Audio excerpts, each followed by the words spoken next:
tonight I am welcoming back a candidate who is in Washington State, Miss Rebecca Parson. She is a progressive running on Medicare for All, Green New Deal, everything that we love and support. So thank you so much for coming back, Rebecca. We appreciate it. Yeah, thanks for having me back. Excited. Absolutely.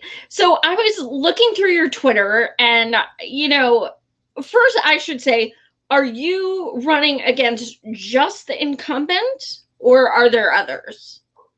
There are others. So for anybody who's not aware, I'm in Washington State and we're a top 2 primary like California. And our filing week ended a couple weeks ago. And so the field has shaken out and it's going to be me, the incumbent Democrat, and 4 Republicans running on August 4th. Wow. Okay. Yeah. He's kind of like a Republican too. So yeah, basically you're the only Democrat running. 4 Republicans and a Republican light. Yeah. So you actually had a post of screenshots. You did a search on Twitter for George Floyd, 0 things for him. And this is a Democrat. What's your reaction to that when your whole Twitter feed is like Black Lives Matter? You went to a protest. Like, what's your reaction to someone who can't even so much as say his name? It's really, yeah. Hi, Jeffrey. I just saw Jeffrey came in. It's shocking. And he even, my opponent is Derek Kilmer. And even when he went to a gathering here in Tacoma this weekend about it, some local Black pastors met and they prayed. And it was, very powerful. Derek Kilmer went to it and then he tweeted about it and said they asked him to pray. And then he put his what his prayer was on Twitter, but he never mentioned George Floyd's name. He didn't mention the words Black Lives Matter. He actually, if my search is correct, not only has not mentioned George Floyd's name, but has not mentioned the phrase Black Lives Matter on his Twitter. And it's not enough to just issue prayers about togetherness and finding unity and stuff like that. We have to call the problem what it is, which is white supremacy and Black people being murdered by white police officers as a result of systemic white supremacy that affects every part of our society. And you should say the names of the people who were murdered. His name is George Floyd and Black Lives Matter. You have to say those things. And so for especially a white politician, I say this as a white person, like, white people, we cannot just kind of like issue these vague, gosh, how terrible things are, and I really hope people can come together. Like, no, that's not enough. You have to say their names. You have to say that Black Lives Matter. Absolutely.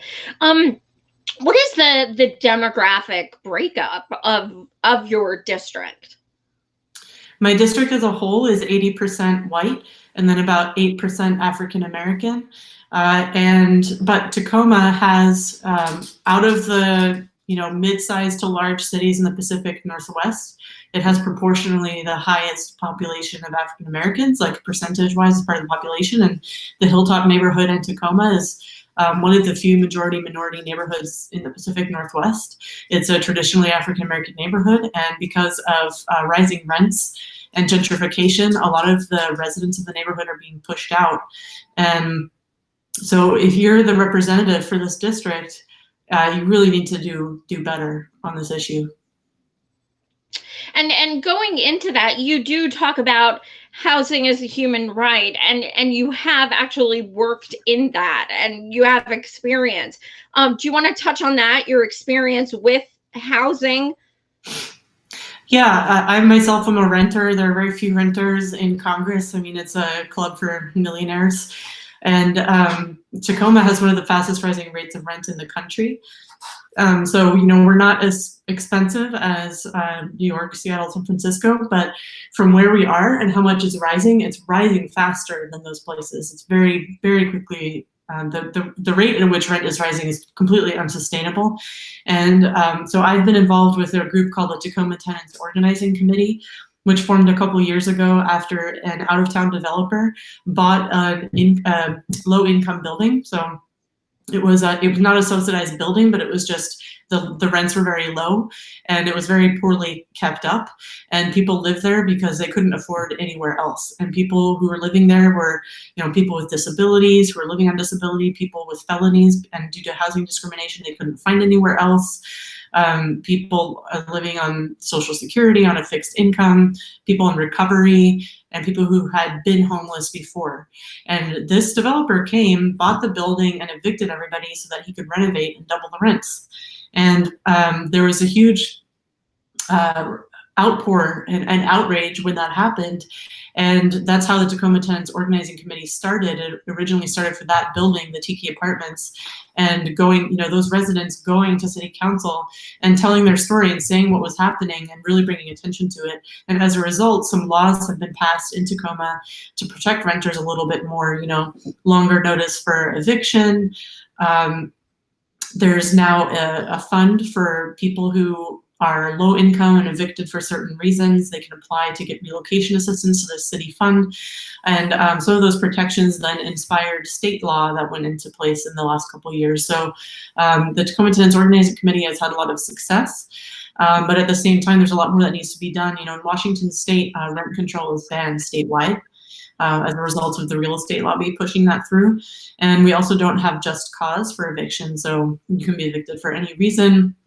And even during this, the governor put in place a moratorium on evictions during the coronavirus crisis, but landlords have been finding ways to get around it and continuing to evict people. And, I focus on housing a lot because it's so important, and I don't think that politicians talk about it enough and how important it is. I mean, housing is life. And 2 people who were residents of the Tiki Apartments since getting evicted have died, homeless on the streets. They died. And so housing is extremely important to me. And then, for neighborhoods like the Hilltop where people are getting priced out, like the Hilltop has a rich cultural legacy. It's one of the few, traditionally African-American neighborhoods in this area. And so for people to be pushed out by gentrification is a huge cultural loss. And that's one of many reasons that I support a homes guarantee. And I've signed on to the homes guarantee, which calls for national rent control and the federal government to invest $10 billion to construct or rehab 12 million units of housing, because that's how much we're short nationwide. And it also includes putting stipulations on that funding. So some of it would need to be spent on community land trusts, which would be, those are a very powerful way to combat gentrification. What it does is has the community buy the house or the buildings or the property, and then the community owns it. And then you can either rent out those units or the community can sell. There are other places in my district where they already have it, like on Bainbridge Island, they have a community land trust, and so they can sell a unit to somebody, but that homeowner who buys it, they sign a contract saying that when they sell it, whenever they leave, it has to be at a certain rate. So it always keeps it affordable. So housing is extremely important to me for a lot of reasons. Absolutely. Do you have an idea of how much how much homelessness is in your district? Yeah, and there's one town in my district called Aberdeen, and it's has a population of 16,000, and there are 1,000 homeless people. So if you just imagine 1 in 16 people are homeless, that's a result of a lot of factors. One of them is our developer-driven approach to real estate, where real estate is seen primarily as a way for large developers and landlords to make money and park their wealth and not to actually house people. And it's also a result of, that Aberdeen is on the Olympic Peninsula, which used to have a thriving timber industry. And since it collapsed a couple decades ago, no jobs have replaced those jobs that used to be there. So for a lot of people, there literally are no jobs to be had. And so there are tons and tons of empty houses just sitting there in Grays Harbor County, also in Tacoma, with nobody in it, yet there are people sleeping on the streets. So it's, the issue of looking at housing as a commodity instead of what I think it should be for, which is to house people, but then also our failing economy and how it's worked so well for corporations who come in and extract resources like timber, extract their profit and wealth, and then just leave. And it's part of the reason that I support a federal jobs guarantee. and have, national jobs programs like we had under FDR. FDR's jobs programs were a huge help in my district, especially on the Olympic Peninsula. I think we need to go back to that economic populism. During the Great Depression, there were 7 civilian conservation corps camps on the Olympic Peninsula in my district, and people there still like FDR. They still remember him. Even Republicans, they still have a fond memory of him. And so we need jobs, like good union, family wage jobs. And so there's so many. I mean, it's just such a complicated issue, and I could talk the whole time about it. But I'm sure you have other stuff you want to talk about. But yeah, it's like there's so many reasons that housing is in the state it's in, and there's a lot that we need to do about it. Absolutely. And as far as an FJG, I mean, we, at Real Progress in Action, we are huge FJG supporters.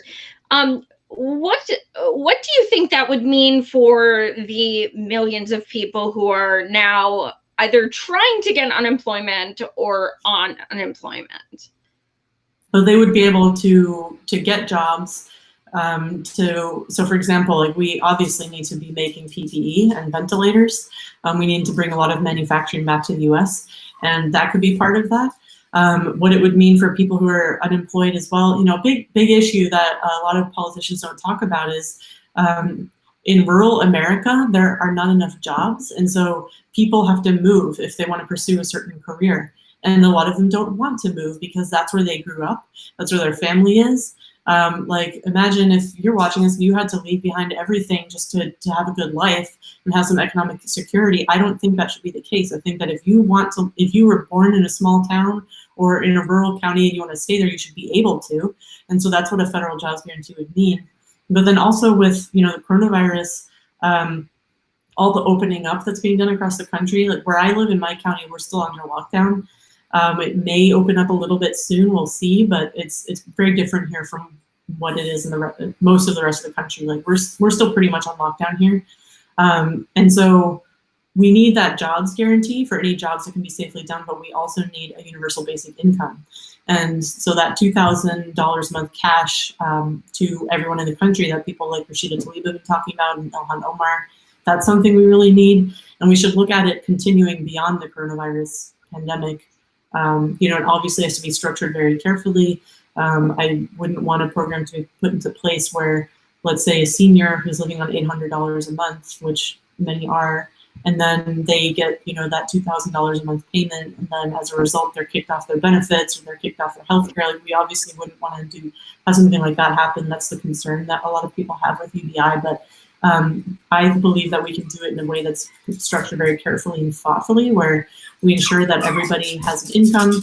If they are not in a profession that allows them to work safely given coronavirus, they are guaranteed an income. So yeah, there's a lot that we need to do to protect people's livelihoods. Absolutely. And you were speaking about a federal jobs guarantee. And all of that ties into big money. You said that your opponent basically has donations from big pharma and basically everyone who controls the things we're trying to change. As far as medically, big pharma and such, on your platform, you talk about opioids. Do you want to touch on why, addiction is so important on your platform, and also how you would go about things differently? Yeah, so the opioid epidemic is a really serious issue in this district. The two top counties in the state for opioid-related deaths are in my district. And one of those counties, Grace Harbor, which is the same county where Aberdeen is, with the 1 in 16 homelessness rate. That county, there's not a single treatment facility that takes Medicaid. So if you're on Medicaid and you are seeking treatment, there's no option for you. You might have to travel hours and hours away somewhere else in another county. But for a lot of people, they don't have a car. If they're in that, if you don't have a car, what are you supposed to do? And so people do literally die waiting in line for treatment. And even in places where there is treatment available, like in Tacoma, there's one detox facility for alcohol withdrawal, because for severe alcohol withdrawal, it needs to be done medically, you know, over a 3-day period, or people can die. And a lot of people don't realize that alcohol withdrawal, you can die from that, and so people need the medical treatment. And there's one facility in Tacoma that does it, that takes Medicaid, and there's always a wait list. And you have to call at midnight every day to try to get on the wait list for the next day. And a lot of people just can't get on. And so they want treatment and they die waiting for it. It's just unimaginable. And, you know, I don't take any corporate PAC or lobbyist money, and that really frees me up to pursue these policies that would solve these problems. You know, as part of Medicare for All, we should have more mental health and drug treatment options available. And, you know, my opponent, Derek Kilmer, he takes money from the industries causing this to happen and causing it to be worse for people. You know, he takes money from PHRMA, which is a huge lobby for the pharmaceutical industry. Their members are the same members that our Attorney General is suing for having caused the opioid epidemic. You know, he takes money from the lobbyists and PACs that are working to stop Medicare for All from happening. It's just, yeah, it's maddening. Wow, that's crazy. So you, as far as criminal justice as well, you feel like there should be way more of a treatment than jail as far as those things go. Absolutely, yeah. I'm sorry, I'm walking around right now. My dog's whining in the background. She will not stop. Oh, that's okay. Part of our interview, so I need to give her something to social. Oh, there we go. So yeah, I believe in treatment and not incarceration. Addiction is a disease and it needs treatment. And the best treatment should, you know, just locking somebody up, throwing them in prison or jail is not treatment. And it also places an unfair burden on the criminal justice system and also on police officers. You know, police officers do need to be trained to handle people in mental crisis better. But at the same time, they are not mental health counselors or social workers. So we need to have a much more robust mental health care system so that for a lot of people, the only mental health care and the only addiction treatment they get is when they interact with the criminal justice system. And the best way for people to get clean and sober and stay clean and sober is to get professional medical treatment, not to be thrown into a cell. So I support a lot more funding of treatment and get away from the incarceration model into the treatment model and treating it like a disease and not a crime. Absolutely. And that kind of segues into Medicare for All. You do support that. And I noticed your opponent, not so much. You're in Washington State. I see Jeffrey Denton there. And I know you guys have Red Berets and you guys have, you guys are known, you know, for whole Washington and things like that. I'm in Pennsylvania. When I think Washington, I think Medicare for All and the grassroots things you guys are doing to try and achieve that.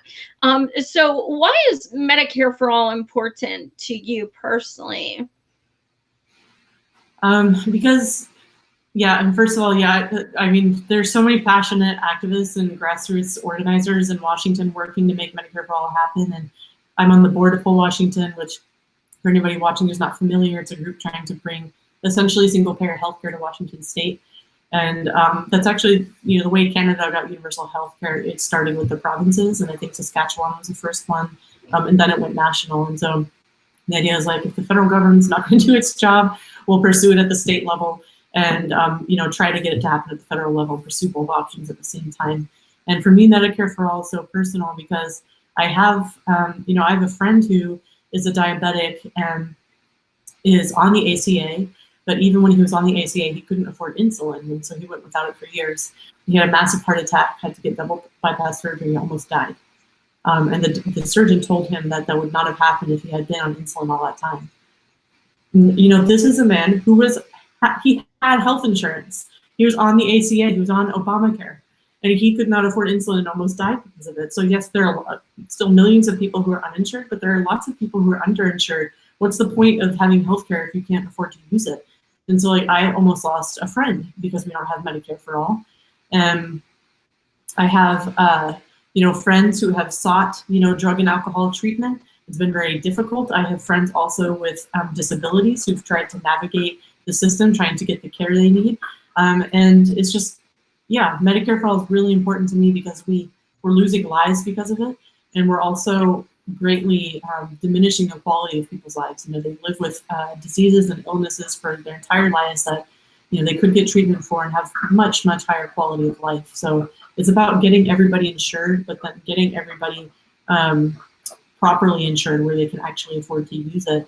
And then also during this pandemic, you imagine how much better off we'd be if people who had a cough or had a fever or some of the symptoms and thought, you know, I might have coronavirus, if they actually went and got treatment because they weren't worried about going bankrupt for that.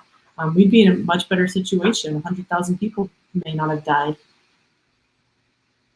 Absolutely. I can't even fathom how much better off everyone would be, especially seeing how so much insurance is tied to employment. I mean, we're seeing that and seeing the amount of cognitive dissonance still right now with people still saying, I don't think we need Medicare for all, though. It's really like if a pandemic doesn't do it, what? Yeah, I don't know. Yeah, and the whole excuse, like, well, what about people who like their insurance, their employer-provided insurance? What about when 40 million people lose their jobs and they don't have a choice anymore? What are you supposed to do then? Like, and they still persist in saying this. It's just unbelievable. Absolutely. Yeah, it's willful delusion, willful ignorance, not caring. I don't know what it is, but it's just so obvious that that's what we need. And then for the part of coronavirus relief to have been bailing out the insurance industries with COBRA, I mean, I've had first of all, you only get COBRA if you had a job where you had health insurance. So if you lost your job, but you worked at Subway and you didn't have health insurance, then COBRA is not going to help you. And then secondly, if you had a job where you did have health insurance and then you go to COBRA, COBRA is much more expensive than what you were paying when you had a job. And most people can't afford it. It's thousands and thousands of dollars a month. So it's essentially, okay, we have this extremely unaffordable, inefficient system where people can't afford it. So what are we going to do? Are we just going to give everybody Medicare? Or are we going to pay and bail out this expensive system that's not working? And that's what Congress decided to do, so that they could just bail out the essentially just give all this money to the health insurance companies. It's helping the health insurance companies. It's not helping us. Absolutely. And that's, you know, the issue with things like the HEROES Act. A lot of people are like, oh, cool, they're going to help people. But when you actually read it, you see that this is, you know, a sweetheart deal for corporations. How is your state or even your district handling the pandemic right now? Do you think it's, you know, people are being taken care of well, or do you think it's chaotic?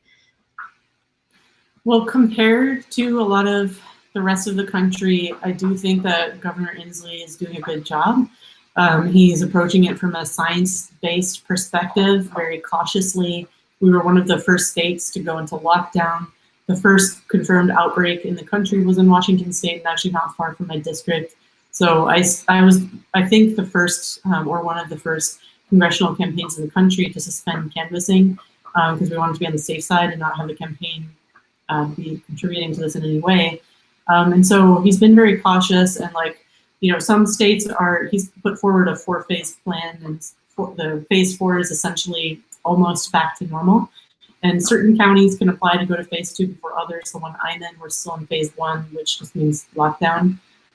So I appreciate, you know, he has done it in a very cautious way, regular updates to the public, letting us know what's going on. You know, the fact that we are under lockdown, you know, he put in place the eviction moratorium. So there are some things he's done, but there's a lot more that could be done. I mean, it's great that there's an eviction moratorium, but for people who can't afford to pay their rent, and if they weren't working for 3 months, 4 months, 5, and then the pandemic is over, they weren't working that whole time, they're not suddenly going to be able to pay 5 months of rent all at the same time, or 5 months of mortgage. Like, people are suffering now, and they're going to suffer then. And so there's still a lot more that I think the state and you know, local leaders in my county should have done. They're also not paying enough attention to homeless people. So, you know, our order everybody calls it lockdown, but it's actually called shelter-in-place order. Well, how are you supposed to shelter in place if you don't have shelter? And there have been confirmed cases of homeless people with coronavirus in Tacoma. So, we've seen, I'm fortunate that I haven't gotten coronavirus that I know of, but we have read like the scary reports of how painful and it can be, how long it lasts, how hard it is to recover from. And that's people who are in homes. Imagine doing that if you're sleeping on the street, or in the rural parts of my district, you're sleeping in the woods. I mean, it's just, there's a lot more that our leaders should be doing. Absolutely. I see a couple MMT comments. Now, you are educated on MMT, correct? Yeah, I'm endorsed by a brand new Congress, and they are close with MMT economists, including Fadl Kaboub and others. And so he's great, and I have learned about it, and it makes total sense to me. I think That's what I thought. I wanted to make sure, because people were like, what about MMT? And I'm like, I'm getting there. I swear, I promise. So are you able to, when people say, how are you going to pay for it? Are you able to explain it to people? Do they get it? Or is it kind of complicated? Because I know at first it's kind of like, what? Everything we've been told is like total bullshit. Yeah, it is hard to understand for people. For everybody. And, when I first heard about it, I was like, really? It's just the total opposite of what we've been told for so long, my entire life. The country's budget is like a household budget, and you can't, spend more than you take in, that kind of thing. It's like, we have been spending more than we've been taking in ever since we came off the gold standard, and probably before that as well. It's just, who have we been spending it on? Corporations, billionaires, and the defense industry for endless war. And when people ask me, how are you going to pay for it? I usually answer in a few different ways. One is like, okay, Social Security. One thing we need to do with that is scrap the cap. And so that what that means is having wealthy people pay their fair share into Social Security, which they don't right now. That's one way you can pay for it. But then then people ask, how are you going to pay for Medicare for all? I always say, well, it would save money compared to our system right now. So I always give an answer like that. And then I also combine it with an answer saying, but at the same time, yes, we're going to save money with these, different policies. But at the same time, the coronavirus bailout showed this was a $4 trillion bailout to corporations. Where did that money come from? The Fed did a couple of keystrokes on a computer, and then the money existed. Why can they do that for corporations and not for us? And when you explain it that way, it does make sense to people. So I always combine when somebody asks me, well, how are you going to pay for it? I always say, well, these programs will save money, but then also, why is it that the Fed and the government can just do a couple, taps on the computer and they create trillions of dollars? They can do that for rich people, but not for us. They absolutely can. Absolutely. You do, I digress a bit, but you do support the Green New Deal. We talked about the federal jobs guarantee. What are some other important parts of the Green New Deal that you're looking forward to try to implement? The jobs guarantee, that's my favorite part of it, because, well, aside from avoiding destruction of the that's a big part as well.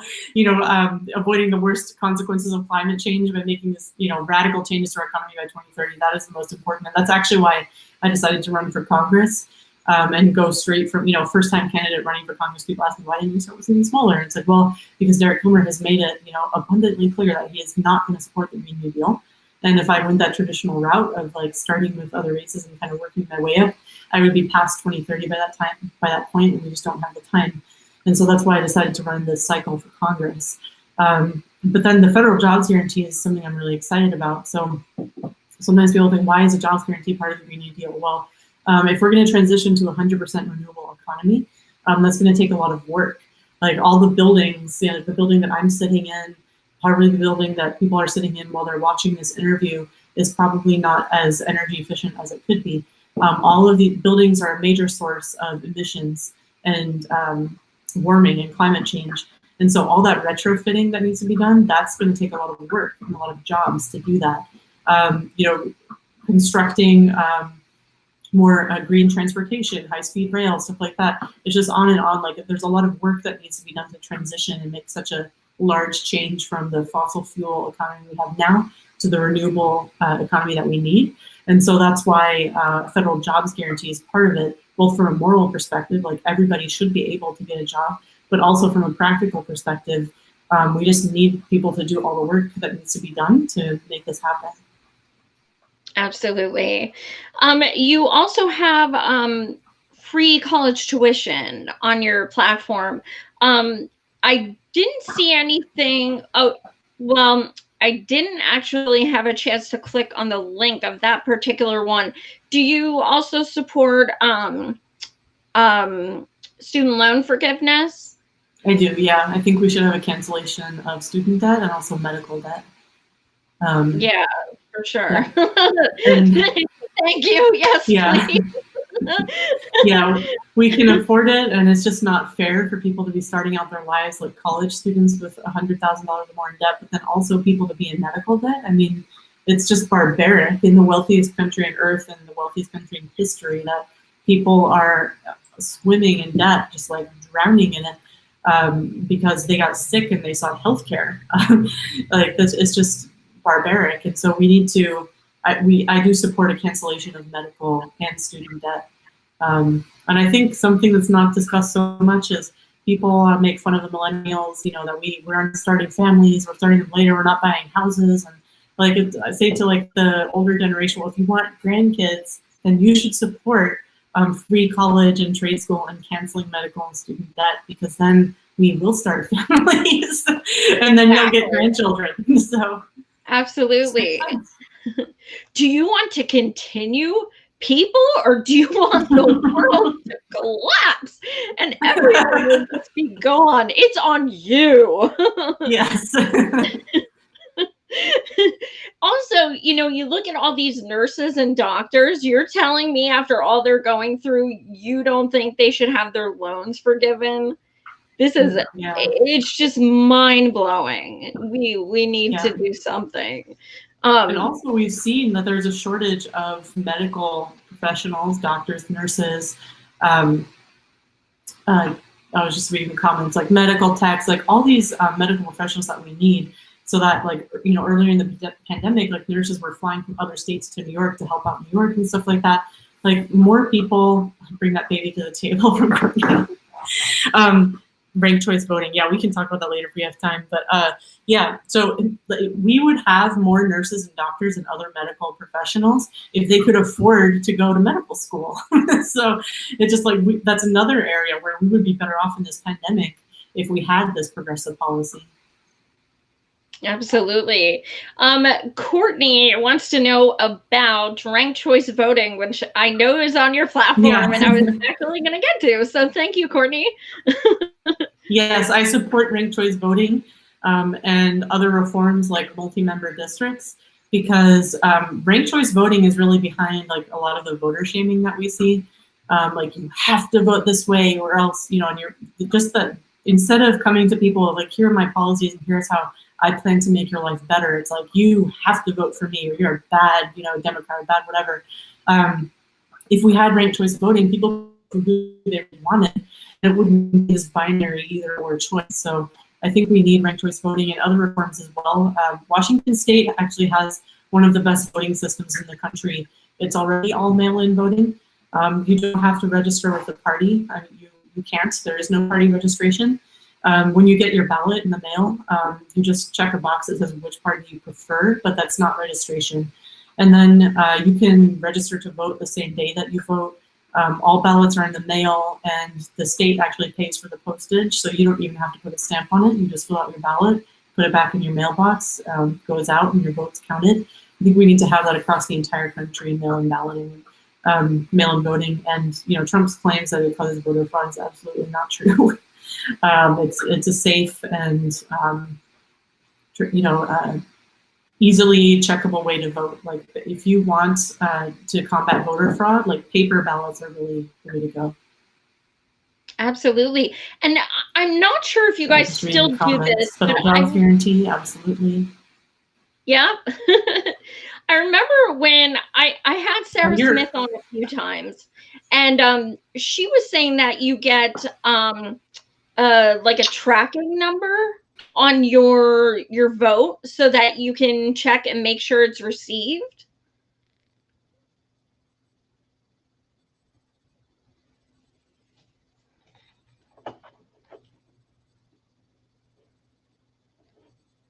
Can you put your headphones back in? It just, the sound cut out. I'm not sure what happened.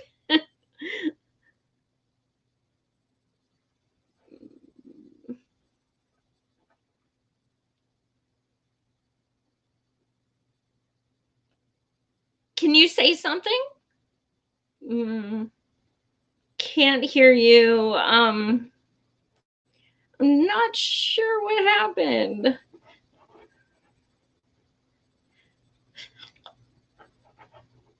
Do you want to click out and come back in?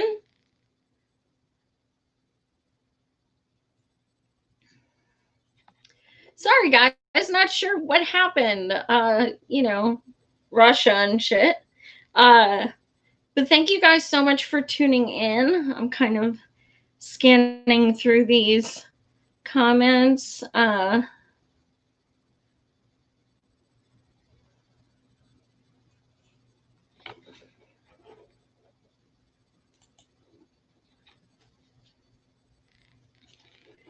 Hey, can you hear me okay?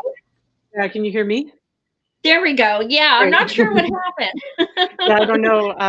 We were talking about ballots. Yes, in Washington State, you can track it. So, and I do this every election. I put it back, send it back, and then you can go online and look up your name and just see whether your vote was counted or not. And if it wasn't, if it wasn't, then you can find out why and get it corrected. I've never had it happen. Like, my vote's always been counted, but it's really great that I can just go online and check. That is like, I'm in Pennsylvania. We vote tomorrow. I mailed mine in already, but it was such a process. It's the first time we did mail in and stuff, and we still have some polling stations open tomorrow, but I was like, I don't know what's going to happen, so I'm just going to, mail it in. Finally vote for Bernie, for crying out loud. So I did that. Yeah. I should say for the third time, but finally filled that out, sent it in. But yeah, we got no kind of tracking or anything, and it just makes me nervous. You guys, you do have a really great system. Do you think that the top two is advantageous to you? The top two, regardless of party. In some ways it is. It really depends on like the demographics of your district and who decides to run. But so like in my district, in the past 2 cycles, the Republicans have gotten 32% of the vote. In one of those, there was only one Republican running, and another there was more than one, but added up they got 32%. And so that seems to be their base in the district. And so if they have 4 of them running and they split that 32%, that makes it more likely that the 2 Democrats will move on into the general. But there are cases, but there are cases where like what the Shahid, in Shahid Buttar running against Nancy Pelosi, they already had their top 2 primary and he made it through. But that was a little bit trickier for him because there were other people running on the left against Nancy Pelosi. And so when you have all these people running against each other, it can make it harder for a progressive like me, or it can make it easier. That doesn't change, my opinion on whether we should have it or not. For me, like the best top 2 versus just the Democrats running against each other. I think more important than that is having same-day voter registration and not having party registration, and not having it like in New York where you have to register. Not only do you have to register with the party, but you have to register a year ahead of time. For me, like that kind of stuff is more important than whether we have top 2 or not. And also ranked choice would be better than anything we have. Yeah, I'm itching to go back to independent 2 more days. I'm like, please, I don't want to be with them anymore. Just let me change it. It is frustrating to be told independent's a bad thing. You need to change. And so you do have a section on your platform about immigration. What do you think needs to change as far as in your district specifically? In my district, so in Tacoma, we have one of the largest private detention centers in the country. It's just outside my district. Like in Tacoma, there's like 3 congressional districts converge in Tacoma, and the detention center is like just over the line from mine. But it's still a big issue for me because it's right in my backyard. I've attended lots of protests at it. I've met with somebody detained there. The Northwest Detention Center Resistance, La Resistencia, is a group that's been protesting and organizing against it for years and years, and it's led by people detained there. I've met with one of the co-founders of it, and so that's a big one for me. Abolishing private prisons, including private immigration prisons. That's a big one. Like in Tacoma, we don't want that. We don't want this in our city. Like we do not want a private immigration prison in our city. We do not want people being held by a private company and being abused by that private company. And we've made it clear over and over and over again. You know, the city refuses to do anything about it. Geo Group, the company that owns it, they continue their abuses. So for me, that's a really important one. There are also some of the more rural parts of my district where, like farm workers, they have seen some deportations, like in Grace Harbor County. So that's a big one. You know, people who've been there, their families are there, their kids go to school there, and they've been deported. So for me, what would really impact the district, you know, banning private prisons and also reforming our immigration system, you know, greatly reducing the number of detainments we make and deportations. You know, it used to be decades ago that, like, yes, it was illegal to cross the border and to be undocumented, but people were not hunted down for it. We didn't have this giant immigration like apparatus that basically existed to terrorize immigrants and engage in racial profiling and thus just terrorize all brown people or anybody who, you know, looks like they could be an immigrant. Like we didn't have that to the degree we do now, and it's not necessary. Like if somebody hasn't committed a violent crime, there's no reason for us to be out pursuing them. And I actually have heard about that in LA. A friend of mine who lives there said there were even rumors that ICE was out like trying to grab people during all the protesting going on in the last week, and it's just terrible. It's a disgrace. So yeah, it's really important to me to reform the immigration system. And ICE itself has proven time and again that it can't be trusted. Absolutely. Yeah, Jay Bird, I agree. Dabble opened his eyes as they did with mine. I think that really, you know, was eye opening in a lot of ways. What right now, a lot of us are feeling defeatist, like a lot of us, and a lot of, you know, there's a lot of reasons to be defeatist right now, but a lot of it kind of stems from the fact that Bernie dropped. We're stuck with someone who will likely be the Dem nominee, who's just awful in every way imaginable. What is your message to people who are just like, why vote? What's it matter? Like, we're done. This sucks. Can't get any worse. I'm done. My message is I understand the despair, and it's been really hard, and I was really down about it after, you know, Bernie was the establishment coalesced around him and forced him out. But it does make a difference, and even we see like with, you know, the squad or AOC, you know, Nancy Pelosi likes to dismiss them and say, oh, they're only 4 votes. And that's true. But look at the outsized influence they've had. If it weren't for Sunrise Movement and for AOC, I don't think we would all be talking about the Green New Deal. And so she has been able to have that impact. Like it's the Sunrise Movement and the youth climate movement that did it. But AOC, you know, going to the protests outside Pelosi's office really like catapulted it into the national discussion. So there is an impact you can have. And then also, you know, look back at the Freedom Caucus and the Tea Party and the influence they had. Like they moved the Republican Party so far right.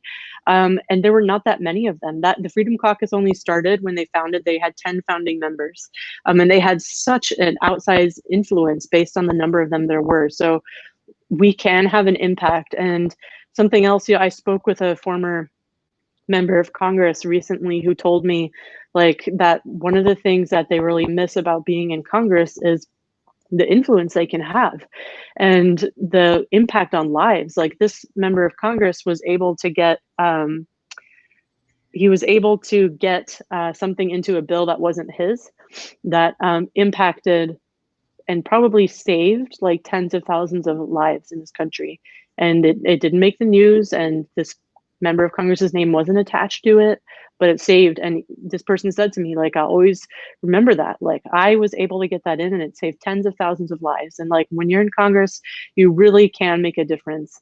And even if it seems like, okay, best case scenario, like Joe Biden wins and he's obviously extremely centrist and have to be pushed very hard on things, but there is still good we can do. Like there is, I can help.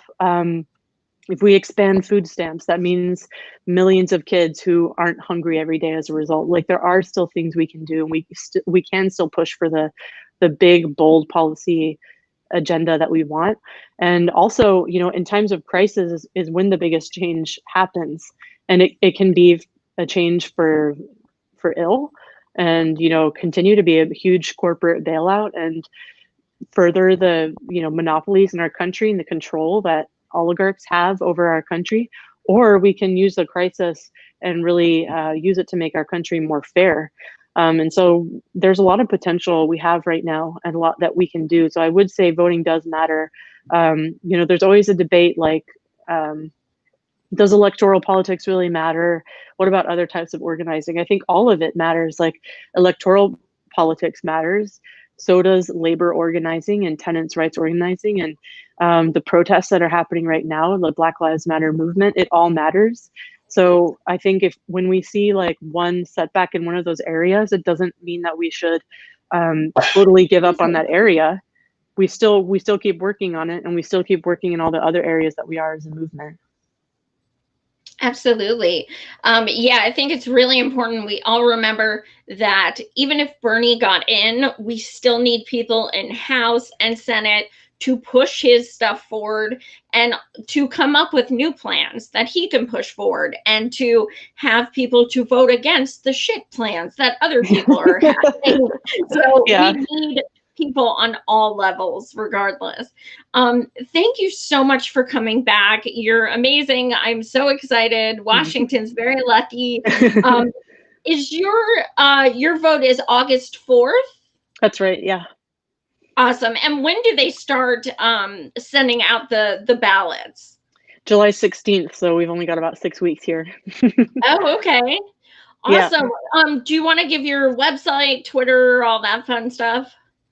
Yeah, so my website is rebeccaforwa.com, and you can go there, donate. $1 helps. It funds 18 dials for our phone banker, so every little bit helps. You can also sign up to volunteer. If you click on the events page, it'll take you to all of our events. We're doing phone banking every day, sometimes multiple times a day. You can do it from your home.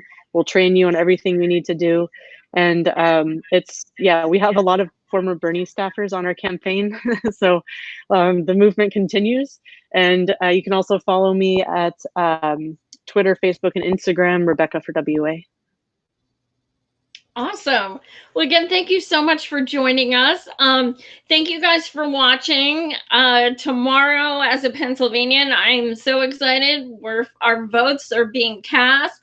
And there's actually 8 states tomorrow. So it's us in Pennsylvania, Washington, D.C., Indiana, Maryland, Montana, New Mexico, Rhode Island, and South Dakota. So in those 8 states, there's a hell of a lot of delegates. Right now, Bernie has 1,007 delegates. We need 1,200 to have a voice at convention. We're close. We are close.